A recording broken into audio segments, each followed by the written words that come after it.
South-South Cooperation project is a project where there are three parties or partners involved. The first one is the People's Republic of China, which is a donor country.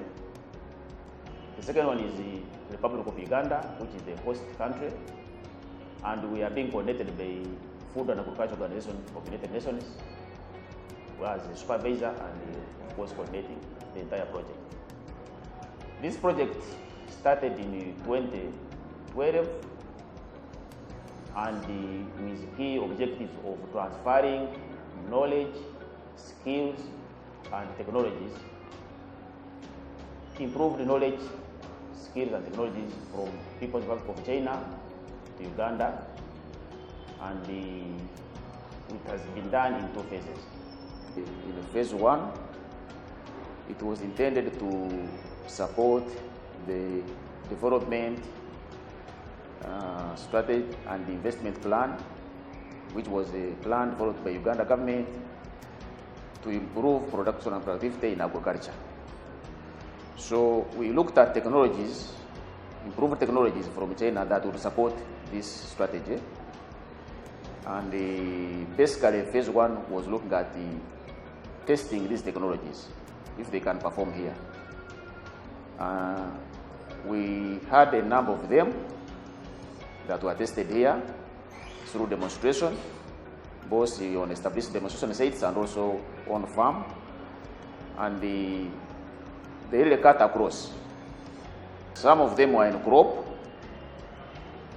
that included the hybrid rice, foxtail millet, apple production, vegetables, and mushrooms.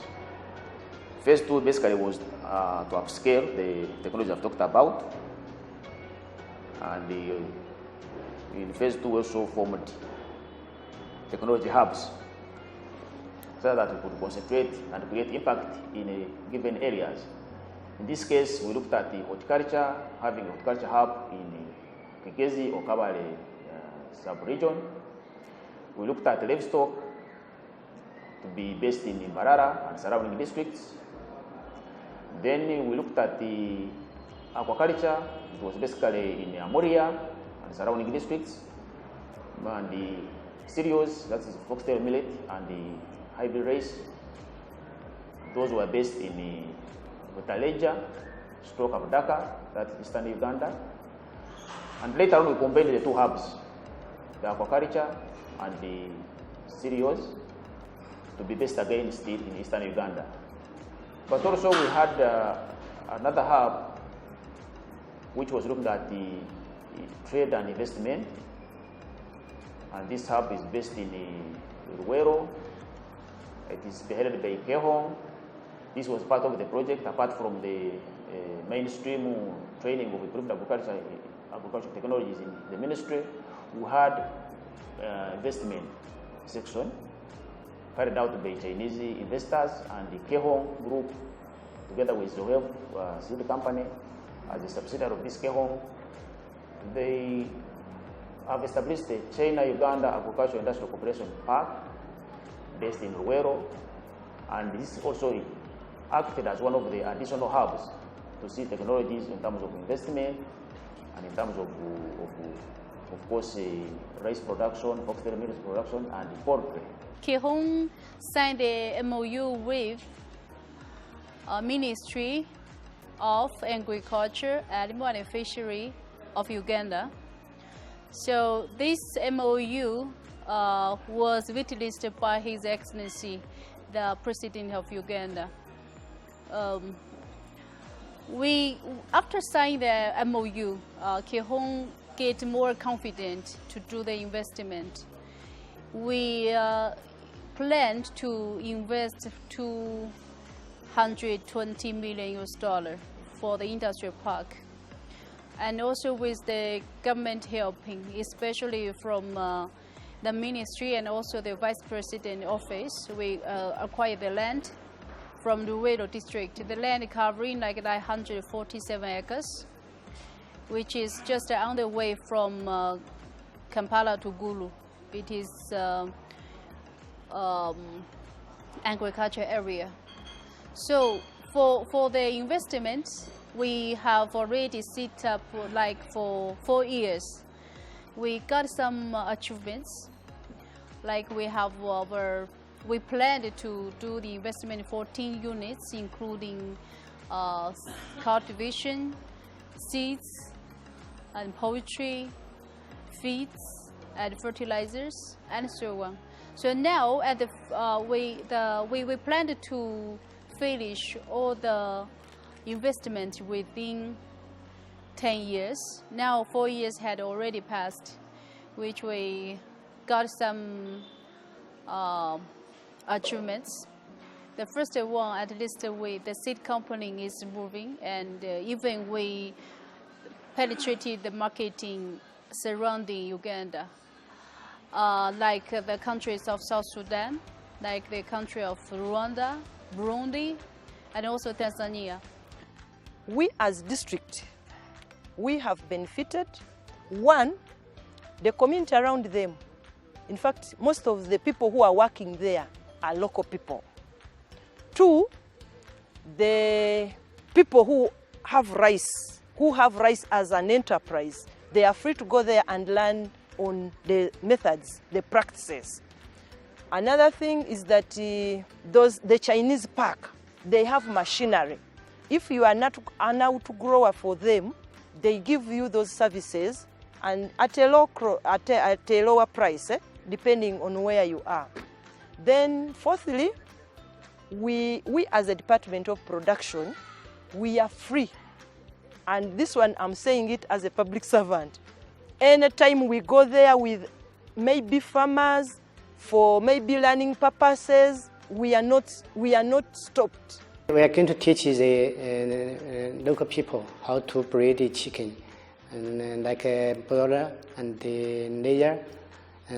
Because I work in the field in China for 22 years. The day before last year, I checked in the west of Uganda. Some farmers, the technology is not good. Yes, not good. Yes, the technology is not good, and the nature produce eggs is too small. So in future, I think I want to teach local people how to breed the layer and the broilers.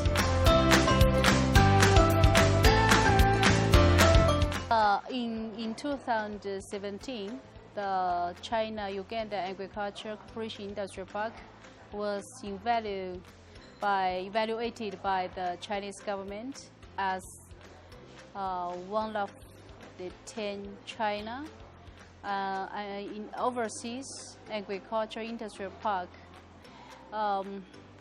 It is very hard for the private sector to get this.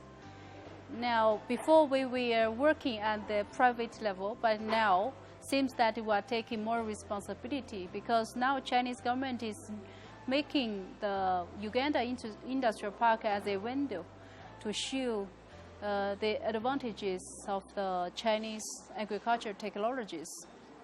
We looked at the getting technologies of hybrid rice, which is high yielding. It yields 3 times compared to ours. So in this hybrid rice, you can get up to 10 tons per hectare compared to our Uganda varieties, which can give you up to 3.5 tons per hectare.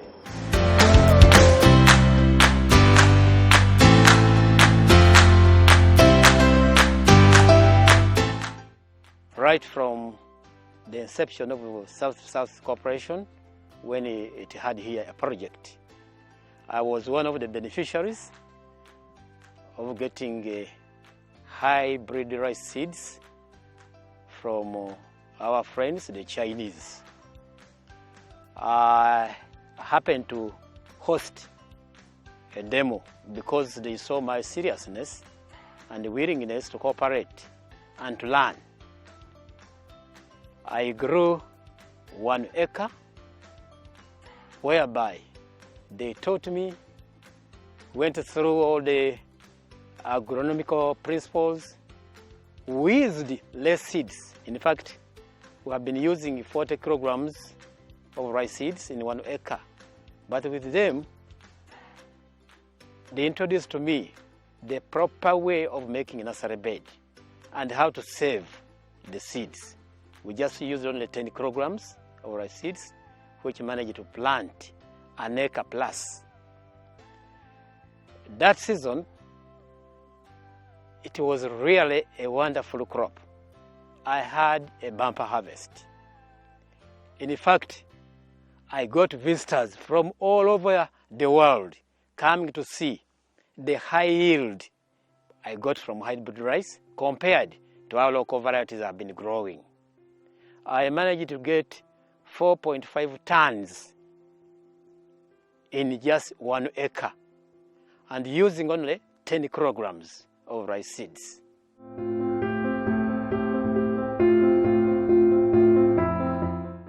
Hybrid is a high-yielding seed.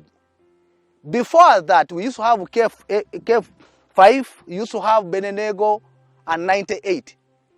In an acre, you could find, you get 1,100 kilograms milled rice in an acre. But when we got the hybrid, in an acre, I got 2,214 kilograms in an acre. This was something very, very, very good. It really impressed us, and many of the farmers, we went in for hybrid seed.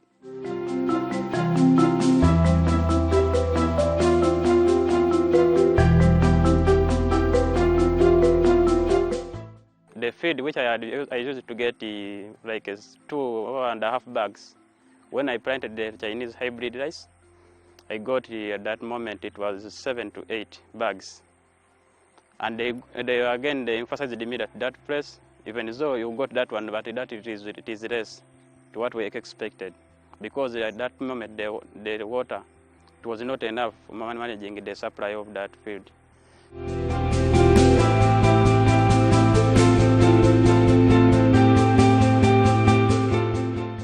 Since I started plant growing rice, after harvest, I had never got the harvest I got from that garden. Although I had some problems of falling in the water. And when I pulled it out when we were harvesting, I didn't see any seed germinating. Like this usual rice where it falls in the water and then tomorrow you find it germinating. This one did not.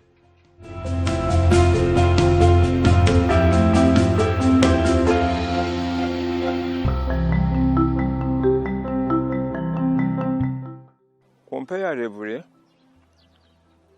through our former farming techniques, we found that there was a very big margin of hybrid rice compared to our former rice which we had been farming. That means in the ordinary manner of farming rice, we could only produce about 18 to 20 bags in an acre. But when we came to have the techniques of the Chinese under South-South Cooperation, we managed to make a very big margin of 20 bags in addition to what, in comparison to what we have been getting.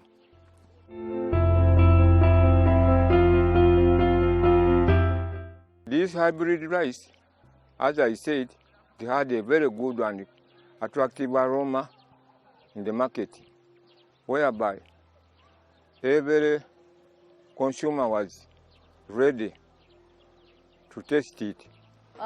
Uganda has a very good climate for the rice production.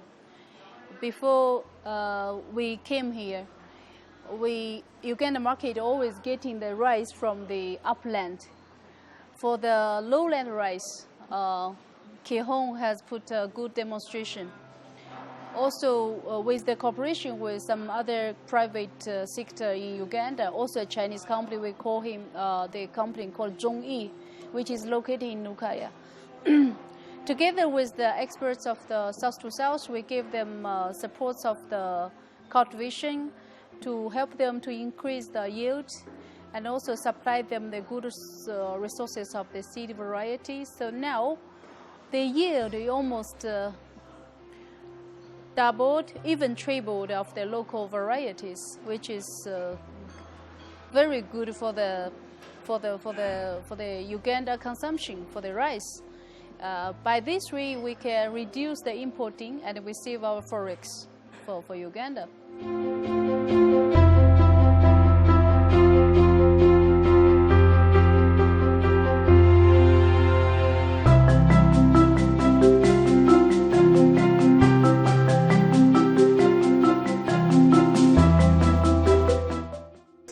Four years ago, when we reached the market for the rice research, we found all the rice from Pakistan or from Tanzania or even some from this Russian, those countries.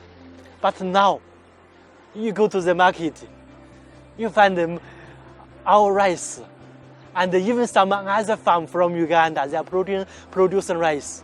I say now in the market, at least now 40% is made in Uganda. So I think for me, I feel very proud.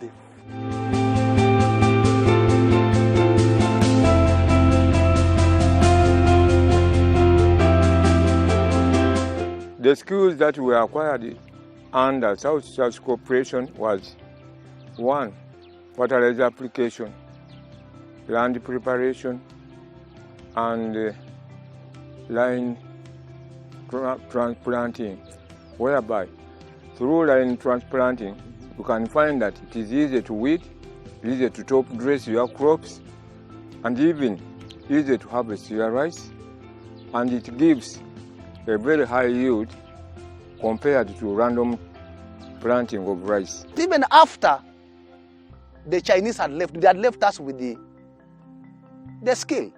We have the skills, and those are the very skills that we are using, that I'm using up to today.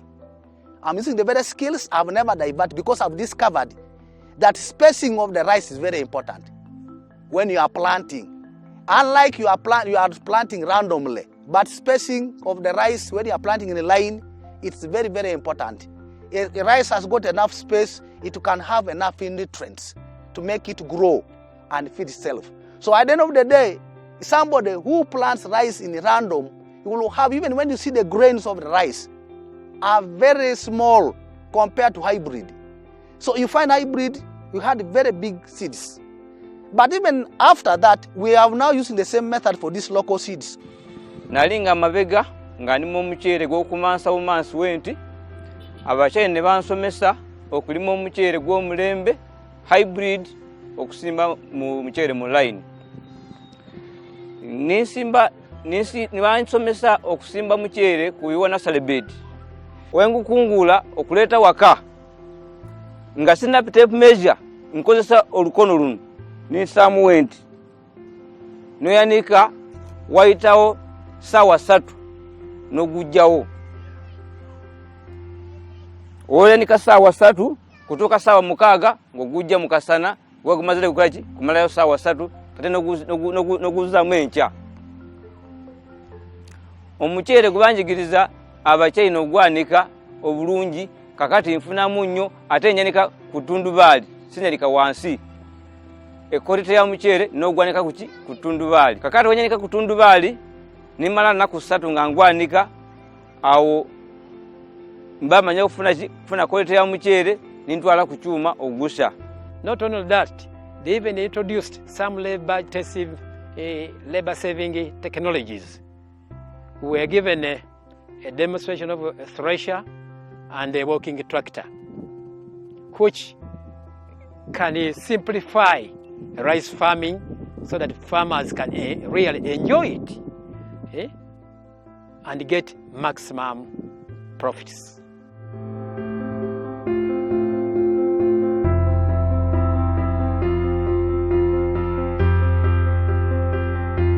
The benefits I have got from these technologies. Me personally as a farmer, I have acquired friendship, first of all, and even increased the income, because I used to get 1.2 tons in an acre, but from 1.2 to 4.5 tons.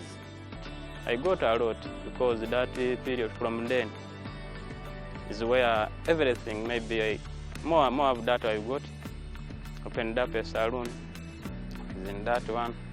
And I bought the machine. The second season I bought the machine trimmer. So they are helping me more. Sincerely speaking, this rice, as I did farming on the project, I had the opportunity to educate my children,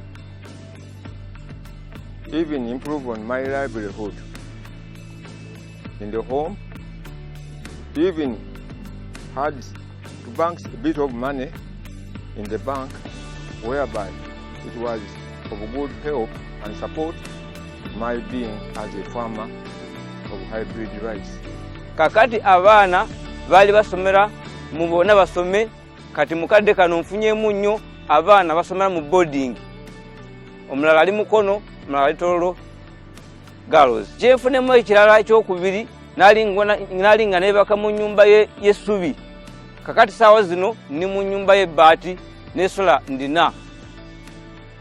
This project actually had impact. People got knowledge.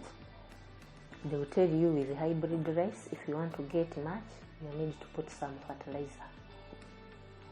They will tell you you need to manage your water. And for us, we think knowledge is power. If they know that and they have the good seed, then we can be able to raise our incomes.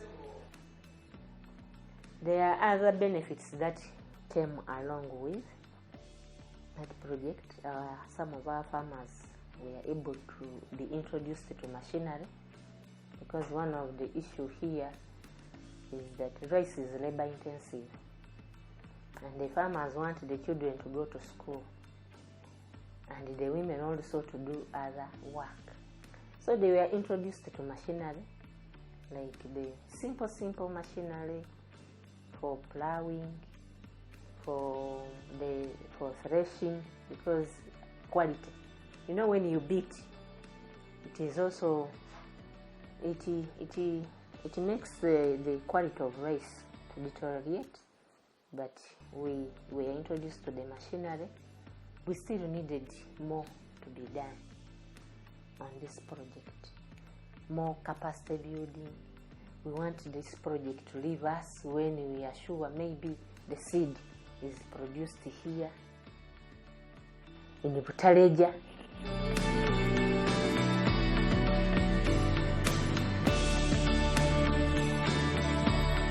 Rice fish culture production, we combine now the aquaculture hub and the cereals hub to be handled in Eastern Uganda in Butaleja. In that case, farmers around that place were told how to grow hybrid rice, but also how to combine it with fish production.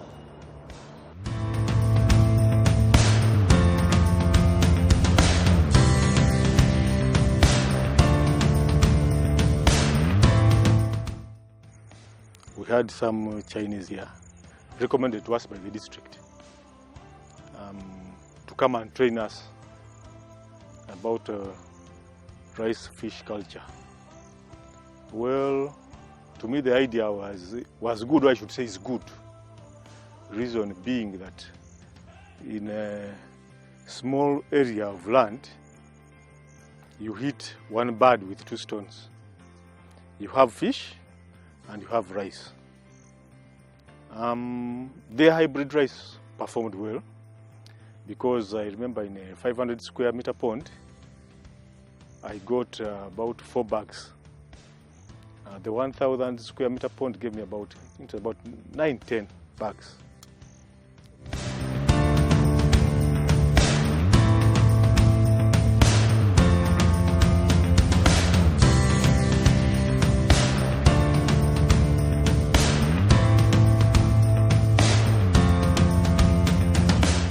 When I started growing rice with fish mixed all together, it happened that the Chinese came. When they came, they visited me. They saw the place. Then they say, now what help can we give you? I say, for me, I don't have money, but I've got the fish ponds here. I've got some fish here, but they are not very many. But I don't have seeds for the rice. Now they say, okay, now I'll bring rice for you. Then they brought for me rice, 5 kilos of rice. Then I started planting. I removed the water. After removing the water, I prepared a small garden. Then I plant rice there. After planting rice there, then release water slowly, slowly, until the level of the water stops. Then the rice now grows up.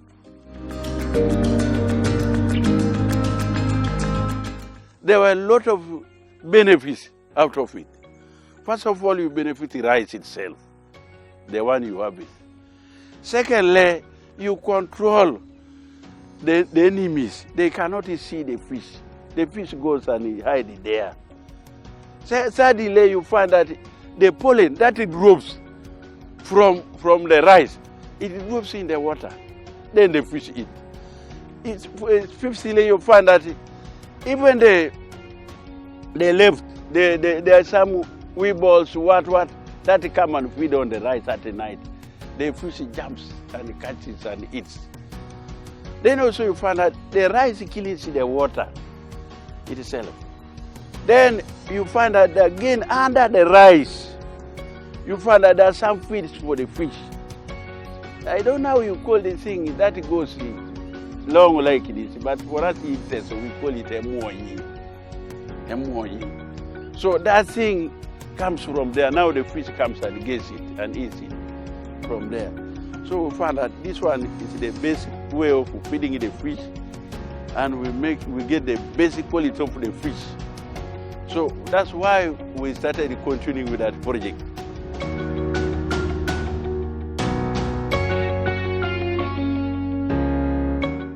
We looked at the fish production itself, reducing mortality of fingerlings when we are transporting them from Kajansi or from any other place to farmers. That technology was also looked at. Also improving the hatcheries in terms of survival rates of the fish fingerling. That technology also was also advanced in that hub.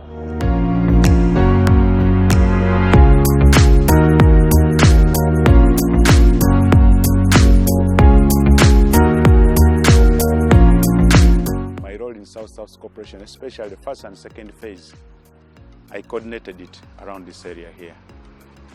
And I also facilitated it. Basically what we started on was with aquaculture, putting a lot of emphasis on fish farming and cereal culture. Fish is the delicacy and the rare. Actually, it's the only food which is not treated, for your own information. Because if you're talking about cows, they're injected. Goats, chicken, they're induced to grow. But fish grows naturally and it comes to size. Other than some few diseases which affect fish, but even what you use to clear those diseases in the pond are not so much.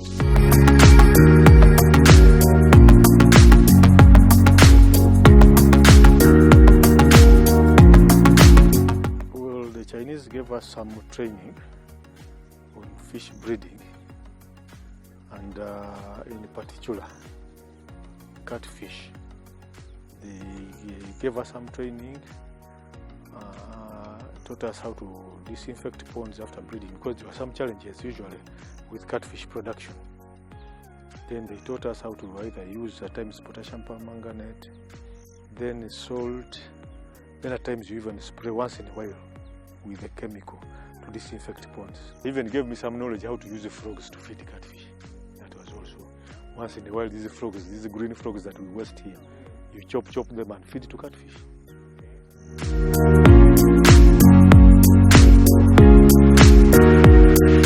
The farm residue is what you use to produce the fish feeds. We are talking about rice bran, maize bran, the combs.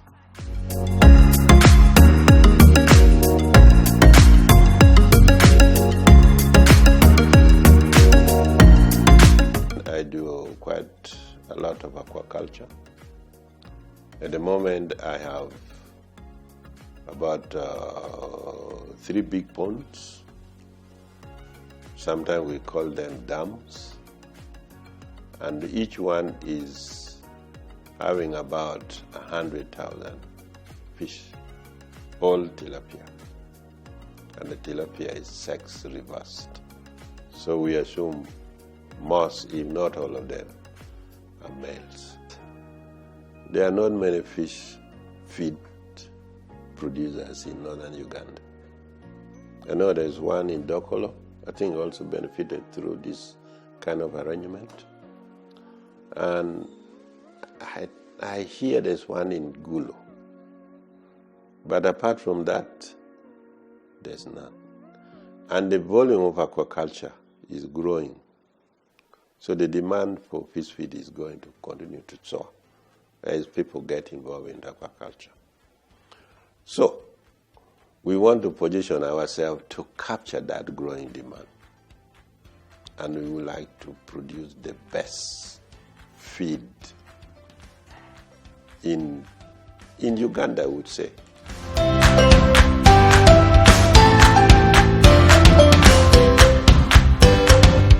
We did a lot in terms of knowledge and expertise. I have my farm now planned for rice and aquaculture dual purpose. And that plan, we are beginning to implement it. So in that way, it has been very useful. Two, I also got the knowledge now of aquaculture through that arrangement. I went intensive into my pond and production of feeds. General overhaul, I've been getting about 2 million shillings via my pond as profit.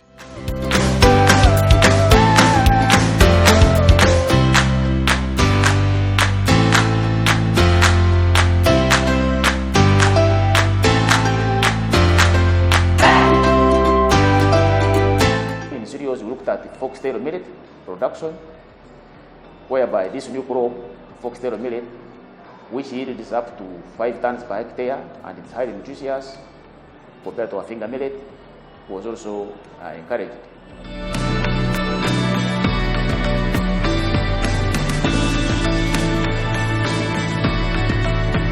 See the foxtail millet, I really read the name from the type of the millet I produced, because when it yielded, it looked like the tail of a fox. So, and I believe that is how the name was derived from. So the millet does well better than the ordinary millet we do cultivate here in Teso in Uganda, because the other one has a bigger, longer head.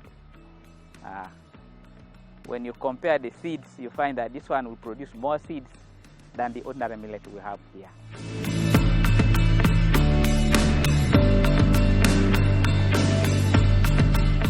I met a group of Chinese technicians. By then they were based in Budaka district. These technicians were agro technicians. Before then, there was a demonstration of millet, which I came to learn it was foxtail millet and proso millet. That demonstration garden was along the highway. When I looked at that millet and the period at which they harvested that millet, I took interest in it.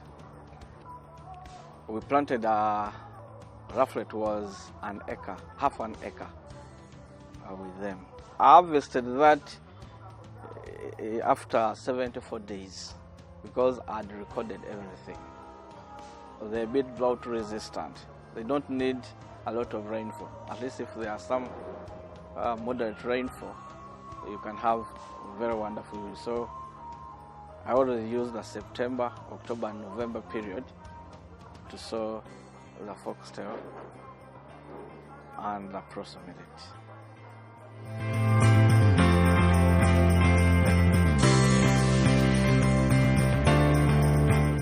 I got foxtail from FAO officers. They gave me 1 sacket of the seed, and that one was for demo. I planted that 1 kilogram. I did not broadcast, but I planted in rows.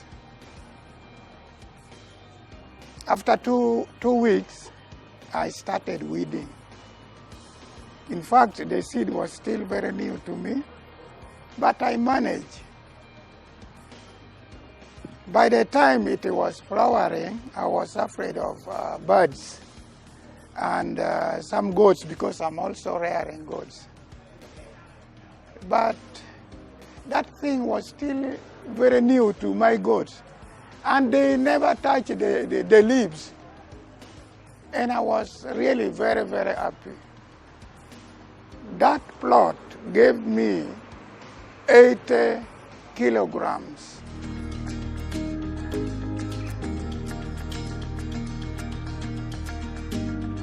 This cocktail millet was introduced to us by 2016 by the Chinese through ISIS. They are the one who brought those Chinese to us here. So they teach us by so saying that this is their traditional food that they eat in China.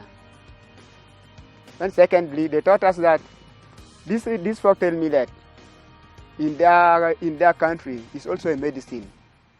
They told us two things. They told us that when you prepare the land, you make a hole very straight, then you keep on dropping it. Meanwhile, the size of it is 30 centimeters. When you place the first line like this, from this one to another one, it will be 30 centimeters. Then secondly, you can also make some hole. Then you drop on it. Those are the two methods they gave us. Aburi ya pala, ya bear, adiegi Paris. Chinese, omia wakali, oxtail millet, ni bei bad ices, ametia tikerwa, ite gruman me yesatuero. Bear kali, unuo berere tie ni beo kai chiente kai por kere kalwa me pachni kila chiel tika wil ka chiling tutumia chiel imiario eto kalien tika wil chiling tutumia ario ame kai teri kilo yini tiu kere ginora be ana puru kali timokario. The foxtail millet is first of all short term, which with the climate change, it is very now necessary for us to substitute with our traditional finger millet. And then the yield, like our local millet would only yield about 200 kilograms per acre. Clean grains for use. They had actually declined up to 200 kilogram per acre. But for foxtail millet, at least in this region, we have been getting 600, which is good enough to boost. That one even without input, but if they are to incorporate fertilizer use, you know, in this region, fertilizer is hardly used. People do not use a lot of fertilizer. But with fertilizer input, it would even be further. But on farm level, without fertilizer, it gave up to 600 kilo per acre. Where you get a bag of ordinary millet, the same garden will give you 4 bags of foxtail millet.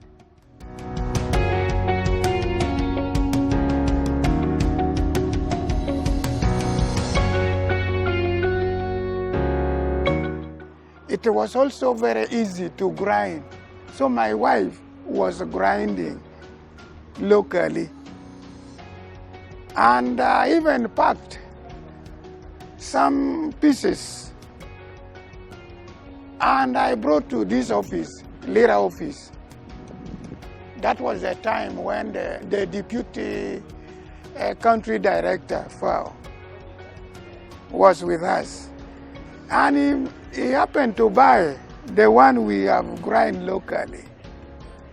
He bought at 10,000, just a piece like this. So I picked interest in growing foxtail millet. I have a market with my local people, the marua makers. They say it's also very sweet. If they compare the marua from the foxtail and the marua from the local finger millet, this one is a bit sweet and a bit marketable. At home here, proso and foxtail are part of our diet at home.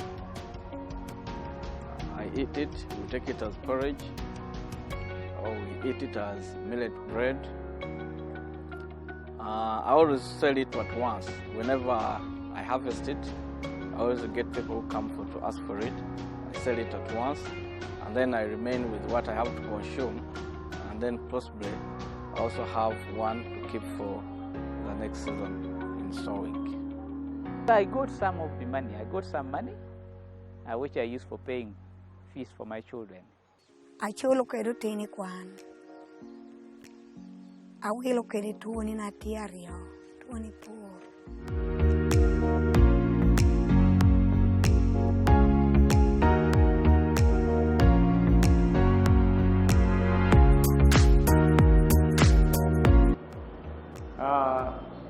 Then we had cross-cutting technologies, so cross-cutting hubs. Basically, that one was based in Entebbe at the Ministry of Agriculture headquarters, where we had agribusiness expert, Mr. Wozipin, who was now guiding trade and investment, guiding those technologies that were not specifically aimed at those hubs I talked about. So these technologies included like irrigation, for instance, that is water harvesting and irrigating, biogas.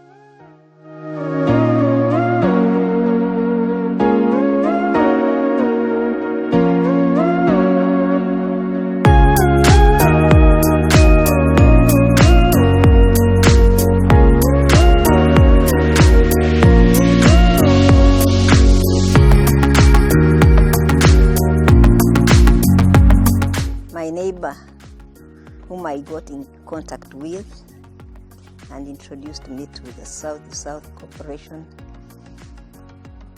who knew about it. Because I had already started my nursery, that's how they also got interest. When I talked to that person, he picked interest and introduced me to the South-South Cooperation. That's how I came to know it. And when they came down here, they looked at what I was doing. My nursery required a lot of water, and we had to find a way of... We had already started on water harvesting in the nursery for the seedlings. But it was sort of a challenge because it required a lot of funds. We had sunk 2 reservoirs of water. So that's where we got a helping hand from the South-South Cooperation. They helped us in channeling the water because we had cut terraces, how to channel water into the water reservoirs. So that's how they were so helpful to us. And from that we learned a technique of water harvesting and using gravity irrigation because it is on a slope, whereby we could get water from the water reservoirs, put them in the drums, and then bring it down the slope for watering the plants. So that technique was developed well by the South-South Cooperation people. We had a problem of water. We could even go to the extent of buying water tanks, which was quite costly. But with the introduction of the water reservoirs, with the construction of the water reservoirs, we were able to harvest water, which would take us through the season when it was dry, when it was not raining. So it became cost-effective for us because we are no longer buying water. We irrigate the crops during the dry season.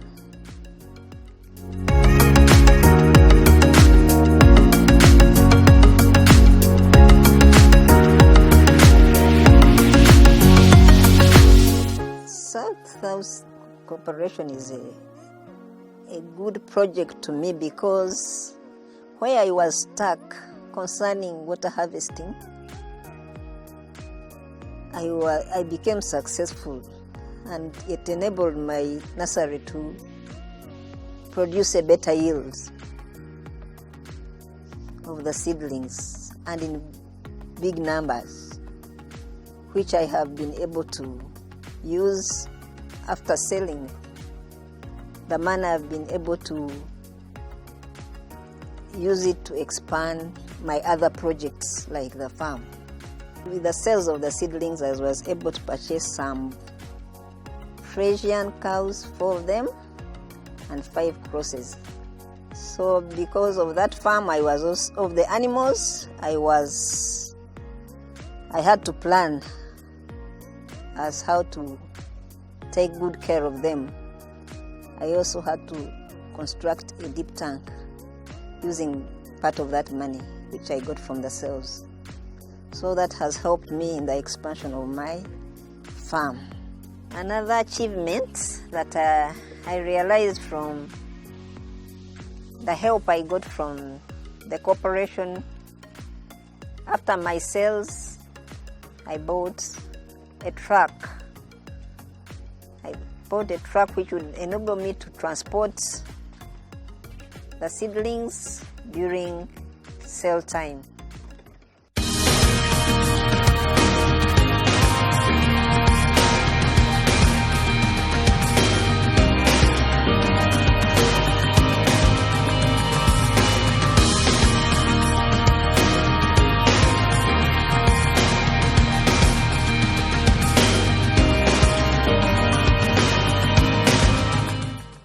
Appreciate the partnership that we have with FAO, that is Food and Agriculture Organization, and MAIF, which is the Ministry of Agriculture, Animal Industry and Fisheries, in conjunction with the Chinese Embassy. We really want to appreciate you so much. I must say that this has gone a long way in saving the school funds, because we are really saving a lot with regard to our expenditure on fuel. We've been using the biogas to run the activities in the kitchen. We are preparing the girls' meals comfortably. It's very clean, and we really feel that even the people working at the kitchen are actually benefiting. We've saved on our trees. We used to cut a few trees from the farm, but we no longer cut down firewood. We are bringing in lorries of firewood, but we've saved on that. And I'm sure the entire environment, wherever we're getting firewood from, we are really saving, conserving the environment. I would advocate that if possible, this could be extended to other schools, especially the secondary schools, boarding schools, where consumption of firewood is really high.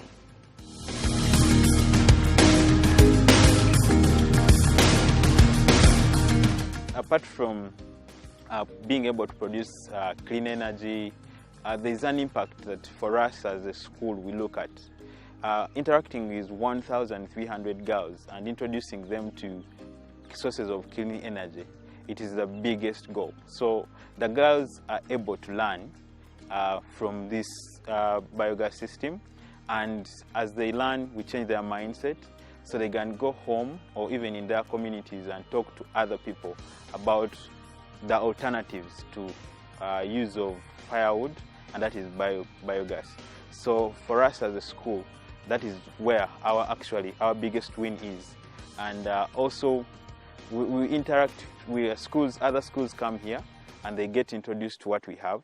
Like we have something we call the farm camp, and we have about over 1,000 students coming from different schools that come and see what we do at Gayaza. And one of the key components that we train our participants in the farm camp is use of biogas fuel. So those are the things we are impacting on the community near and beyond. Our source of raw material for the biogas system is the cow dung that we get from the school.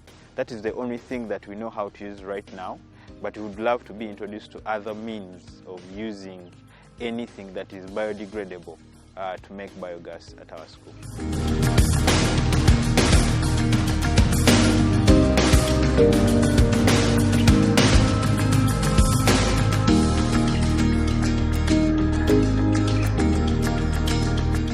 When they brought this project here, they told me it is going to be a pilot project, but I'm going to see a lot of benefits from this biogas. And after construction, I was given a few tips on how to operate, and maybe it was very simple, it doesn't require a lot of technology, and there it started. I have a family of 6 people, and we prepare the food using biogas. Before I had this biogas plant, I was using more than 300,000 a month.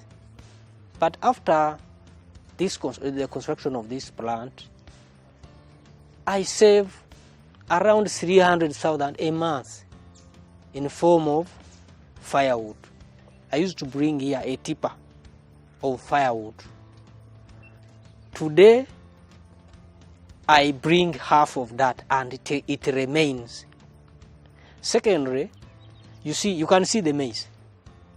The biocereal I get from there, I take it to the garden and I get very good production. Biocereal which is used in gardens.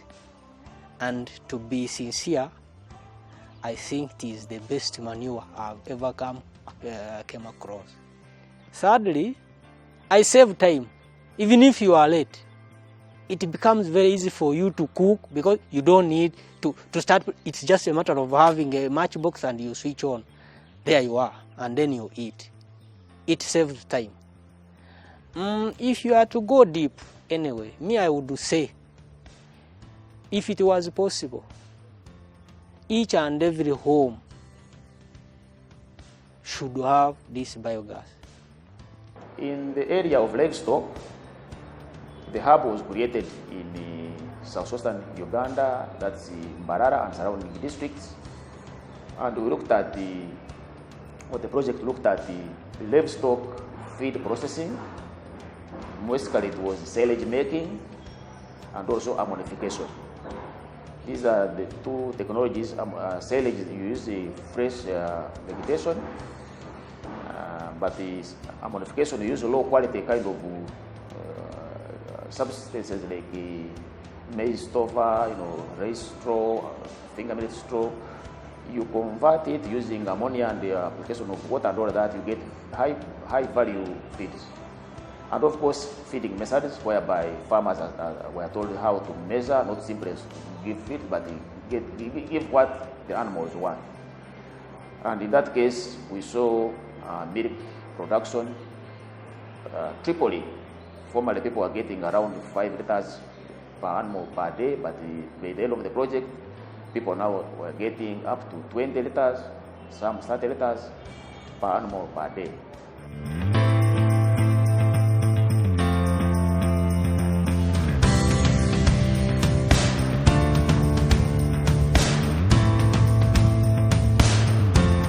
The Chinese came in 2016, and we told them our dream it was to have an improved farm with improved cows, which could give us a lot of milk. But then the land was small, and then they advised us to plant the napier for silage. So we actually didn't know where to get the seeds for the napier. They gave us contacts. When the plants were ready, we started with maize and also napier. They said it's good when we mix. So when they were ready, they brought us machines, the choppers. They brought us technical people with technical knowledge. Then they started chopping for us the napier. They showed us. They connected us to people who will continue doing it for us. And then we started feeding our cows. The cows improved. The milk production raised.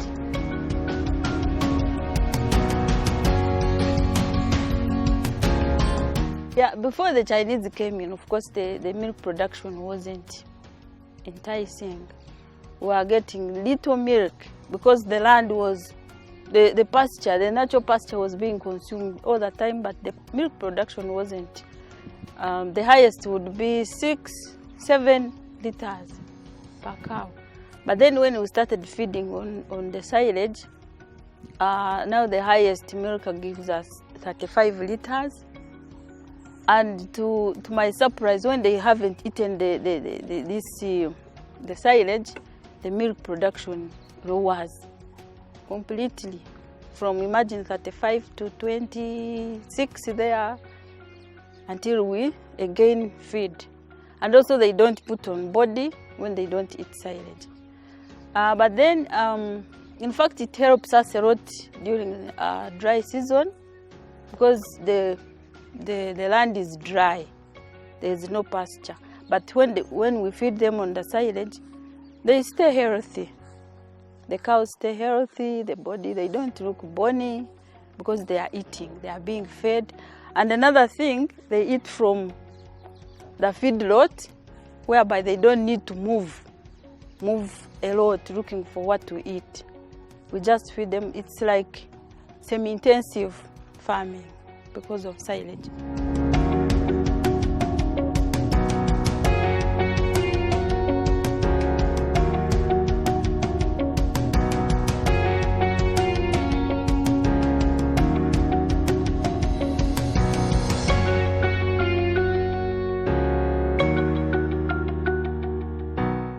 Here we used to graze without hay, without silage.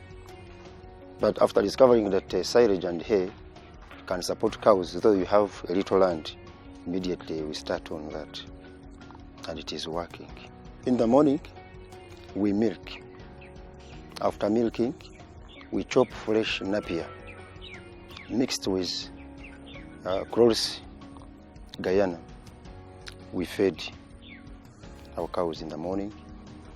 After 2 hours, we allow our cows to rest, or they move out for simple exercise. Then from there, we take them to the feeding area, the other side, for silage. Each cow has its portion where they can feed from.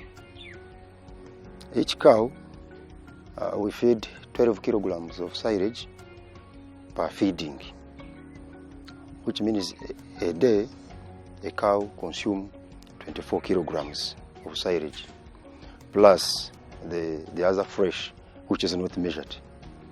And sometimes we have dairy meal, which we always mixed with the silage.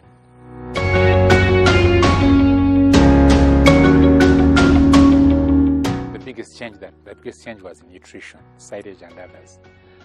When I started 5 years ago, my milk production was around 150 liters, and the average production was about 8 liters per cow. But now, I'm doing about 14 to 15 liters per cow, and my production has increased from 150 to 200 to now 450 to 500. I'm hoping, it's my ambition to hit 20 liters average per cow. Yes. So in the region generally, milk is increasing. And our target now is to go into processing and adding value so that we can access the markets in the cities and anywhere in the world. You know? There is a component of the project which I would like to encourage.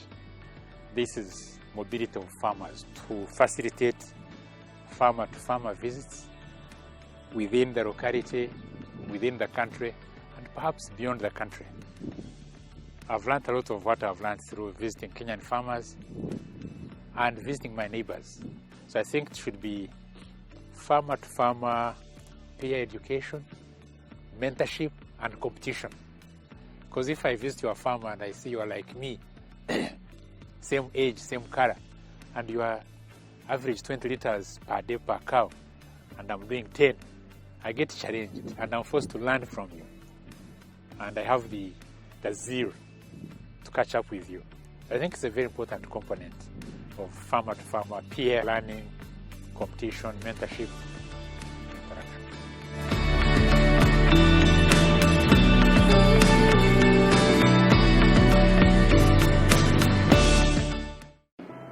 Laboratory work, how to produce the spawn for mushroom production. Even they can also grow mushroom directly in the soil, where you manage the substrate, and instead of getting them on the shelves, which is one of the technologies, but you can also get it from the soil, and these soil techniques, you get a lot of mushroom because you combine the nutrients both from the substrate but also from the soil.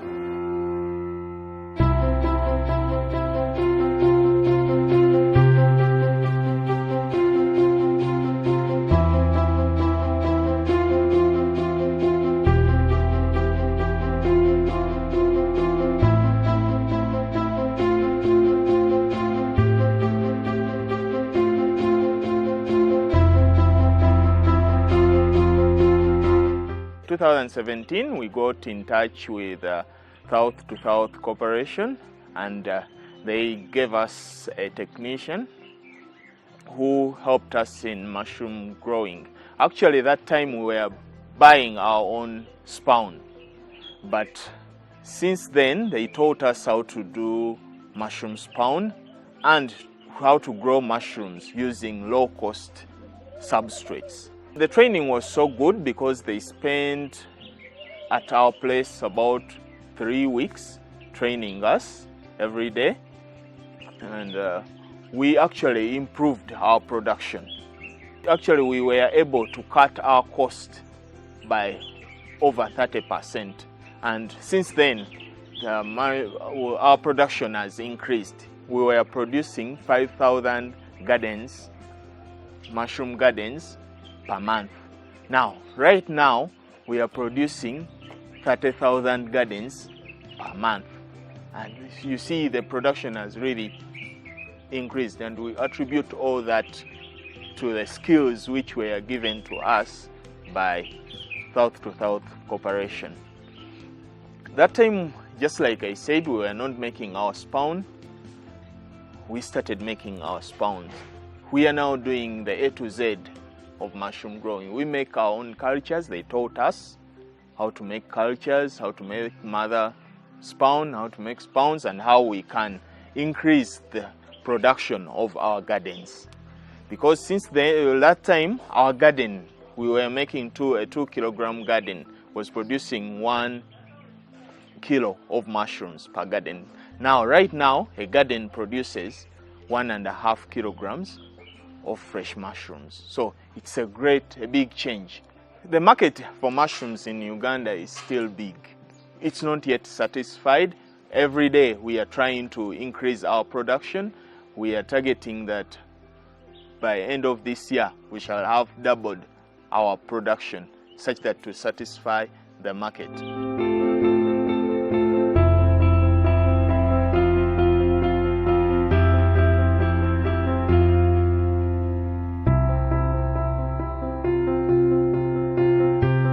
MTRC got in touch with, got to know about the South-South Cooperation through Kazadi. Kazadi is working with or under the National Agricultural Research Organization, that is NARO, who, under Kazadi, we have been in touch in different areas as far as the development of the community component of mushroom is concerned. South-to-South Cooperation worked with MTRC in a cooperation or in a coordination whereby they sent a Chinese expert to the Mushroom Training and Resource Center. This expert, Mr. Dan, he was called Dan, he worked with MTRC in different ways. The first way is that he worked with the spawn production department. In this area, he trained the people working in the spawn department in some other production methodologies that we actually were excited to use. He also came with a few strains that he introduced us to. Those are strains of oyster mushroom spawn.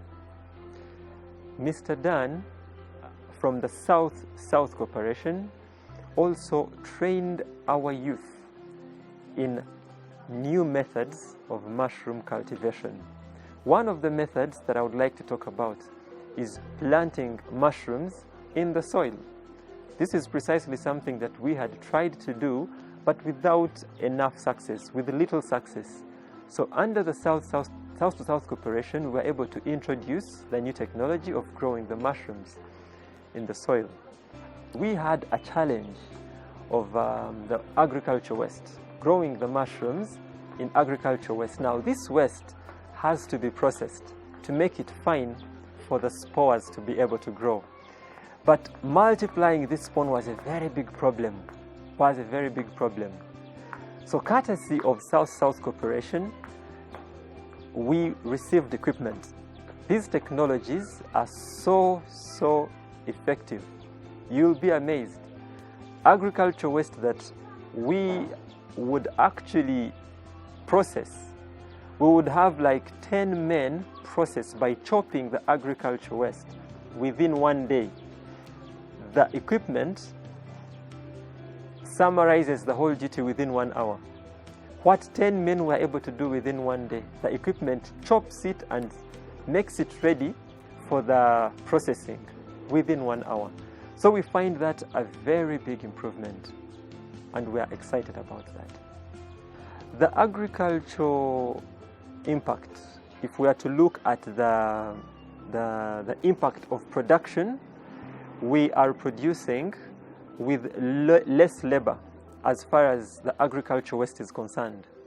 When the wastes are put together, we are able to get the wastes crushed within just 1 day. Wastes that we would crush in weeks, we can have them crushed within 1 day. When we go to the spawn, we were able to get strains that grow faster.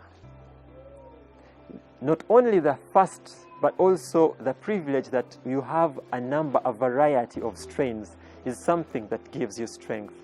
We had never grown Chinese strains here in Uganda. So we were able to have these strains growing locally. Thanks to the introduction of the innovations in the spawn production department, courtesy of South-South Cooperation, we were able to increase our capacity from 4,000 packets a month to 16,000 packets a month. That means that whenever a farmer needed spawn, they didn't have to be postponed and told, come next week, come tomorrow. As we speak today, since the other time, whenever the demand is placed, we make a supply because we are able to make enough to suffice the demand that we are aware of. And that is courtesy of the innovations with Mr. Dan and the South-South Cooperation. We were producing 6,500 kilograms of mushrooms annually as our capacity. But because we are able to fill our growing house for the first time, we are able to recognize 10,800 kilograms of fresh mushrooms per year. Since that training, we have also trained a number of people in mushroom growing. Actually, in Kampala and to say the whole of Uganda now, they are considering this place. Every time people want to train in mushroom growing, people come here, we train them, we give them the skills which we also acquired from South-to-South Cooperation. So basically the mushroom, there is a big impact now in mushroom growing because of the skills which were given to us. I'm glad to say we had a big demand of farmers interested in growing mushrooms in the soil. But all our trainings, we only taught farmers that they could only contain the mushrooms up to the substrate. For the first time, we started training farmers, starting with the youth who Mr. Dan under South-South Cooperation interacted with directly on a daily basis for the time that he was here. He was able to join us, and we started training the youth in growing mushrooms in the soil for the first time. Growing them in the soil means that the production increases, means that it is less laborious, and it is less susceptible to contamination because the mushrooms are kept under the soil, not in the open environment. And so our training package was able to be more enriched by a package that could help the farmers achieve much more yield. Achievement we have got in mushroom. This place was not like this before. We have managed to get the money which we have got because of the increased sales and the increased production. We have managed to acquire some simple machinery like that mixer. There is also a packing machine. We have managed to get a big boiler. The company has managed to get a truck. We didn't have an office, now we have an office. Last year, we were even named among the best farmers in Uganda, and we won that award, which is run by Vision Group and the Netherlands Embassy. And we were given a trip to the Netherlands to learn more about mushroom growing. I was employing 5 people, but now I'm employing 20 youth directly. And they are on full time. So there is a big impact, and we hope to employ more as we are increasing our production. We have over 200 youth that are excited. Some are groups, others are individuals. They are actively growing mushrooms and selling them on a commercial basis in their communities. Some are just sharing in hospitals, but they are able to make an income from these mushrooms.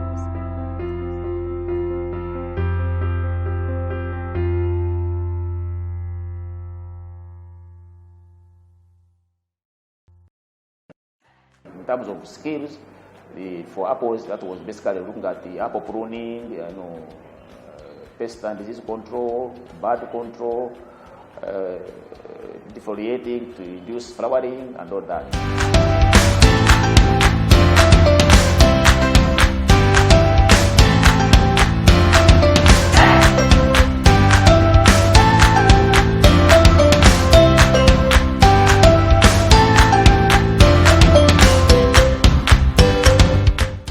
I started the project in 2005 with about 150 trees, but afterwards I also introduced other trees. So right now I have about 300 trees of apple trees. But in the course of growing apples, I got a chance of interacting with the Chinese, and they gave me many technologies as far as apple growing is concerned. For example, they taught me how to thin fruits in case there are very many on the trees. Secondly, they also taught me how to bag fruits in case of pests like birds. Then they also trained me how to do staking and pruning of trees, how to in case the tree is having a problem like root rot, how to overcome that problem. So those are some of the technologies which I learned from the Chinese, and those technologies helped me to increase the yields of apple fruits. Before they came, we used to get about 100 fruits per tree, but as you can see, now I'm getting more than 100 fruits on a tree. Per tree, on average, I get around 200 fruits. Customers have preferred our fruits because, one, they are big, they are smooth, and they are sweet. Income has increased greatly, which have helped me to improve on my living standards. For example, I've bought land, I've constructed water tanks, which I use for irrigation during the dry season, and I've also been able to pay school fees for my children. Before the Chinese, I used to get around 2 millions in this garden, but now at least I'm getting around 5 millions in this orchard. Per season I get 5 millions, and we do have 2 seasons in the year. So meaning that per annum I'm able to get 10 millions. When you move around the country where the project operated, you see people that they really change their lives in terms of getting increased income. Some people were able to send their children to school. Some people were able to construct better houses. Some of them bought the motorcycles. A number of those who were big-scale farmers even bought vehicles, trucks, to transport their products and produce at farm level. I want to thank People's Republic of China for capacity development tours that we organize in this project, because most of our topmost leaders, right from the minister level, like I said in phase 1, Honorable China-Uganda traveled to China. In phase 2, Honorable Vincent Sempulja traveled to China together with the permanent secretary, Mr. Pius Wakabi, former director of corporate resources, Mr. Kasayo Polot, the retired director of animal resources, Dr. Nicholas Kauta, and others, including our commissioner, Mr. Fred Mayanja. So the ministry now understands what South-South Cooperation is all about. They have got now the Chinese experience in agriculture development. We now don't have any problem in terms of implementing this, because the project is understood very well. Whenever we need assistance, we get it. And now we are also now looking at getting substantial funding from Uganda government. That includes the Ministry of Finance, Planning and Economic Development. And because the team that is involved in the South-South Cooperation, we understood the project very well, we can articulate our issues very well. We are now also bringing on board the Ministry of Finance so that we can get substantial funding, especially if they can put unilateral trust fund whereby Uganda government can get consolidated funding, put in place, transferred to FAO, and then that money is basically for Uganda, for Ugandan farmers, for Ugandan community, to be able to utilize the Chinese improved agricultural technologies. Like I said, especially in phase 3, which is coming, to be able to produce for marketing locally and also for export.